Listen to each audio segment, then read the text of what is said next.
রাজ্য সরকারের নবম শ্রেণীর পড়ুয়াদের সাইকেল বিতরণ প্রকল্পে বড় পরিবর্তনের ঘোষণা করা হয়েছে। দীর্ঘদিন ধরে যেই প্রকল্পটি সবুজ সাথী নামে পরিচিত ছিল, এবার সেই প্রকল্পের নতুন নাম রাখা হয়েছে সারথী। শুধু নাম বদল নয়, সাইকেল বিতরণের পুরো প্রক্রিয়াতেও কিন্তু আনা হয়েছে একাধিক নতুন নিয়ম। আর সেই বিষয়ে আজকে আলোচনা করব। আমি অনুষ্কা রয়েছে আপনাদের সঙ্গে। এই স্কুল কর্তৃপক্ষ থেকে শুরু করে পড়ুয়াদেরও কিন্তু কিছু গুরুত্বপূর্ণ বিষয় সম্পর্কে সচেতন থাকতে হবে। নতুন এই ব্যবস্থায় সংশ্লিষ্ট স্কুলের প্রধান শিক্ষক বা প্রধান শিক্ষিকাকে সারথী পোর্টালে লগ ইন করে নবম শ্রেণীর প্রতিটি ছাত্রছাত্রীর তথ্য বাধ্যতামূলকভাবে যাচাই করতে হবে। এই যাচাই প্রক্রিয়াকে বলা হয়েছে প্রোফাইল ভেরিফিকেশন।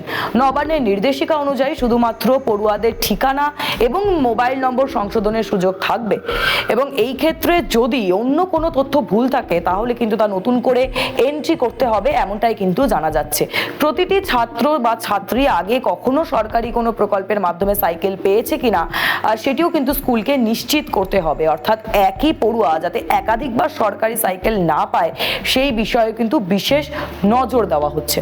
সমস্ত তথ্য যাচাই করা হয়ে গেলে তবে স্কুল কর্তৃপক্ষকে প্রথমে সাবমিট এবং তারপরে ফাইনালাইজ অপশন নির্বাচন করতে হবে। সেই অপশন কিন্তু ওয়েবসাইটেই পাওয়া যাবে।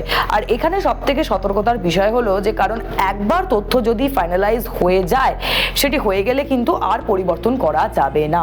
তাই সমস্ত তথ্য ভালোভাবে যাচাই করেই চূড়ান্ত করার নির্দেশ দেওয়া হয়েছে। স্কুলের পক্ষ থেকে তথ্য চূড়ান্ত হওয়ার পর কিন্তু এসআই, এএসআই এবং ডিআই স্তরে যাচাই হবে বা ভ্যালিডেশন করা হবে, এবং এই প্রক্রিয়া সম্পূর্ণ হওয়ার পরেই তৈরি হবে ডিসবার্সন মাস্টার রোল।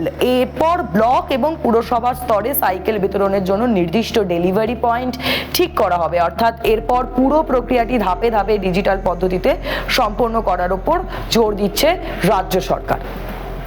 এই সাইকেল বিতরণ শেষ হওয়ার পরেও কাজ শেষ হচ্ছে না। সংশ্লিষ্ট সমস্ত বিতরণ সংক্রান্ত তথ্য ওই পোর্টাল অর্থাৎ সারথী পোর্টালে কিন্তু আপডেট করতে হবে। পাশাপাশি ভবিষ্যতে অডিট বা সরকারি পর্যালোচনার জন্য কিন্তু এই সমস্ত নথির হার্ড কপি একদম রেখে দিতে হবে, সংরক্ষণ করে রাখার নির্দেশ দেওয়া হয়েছে।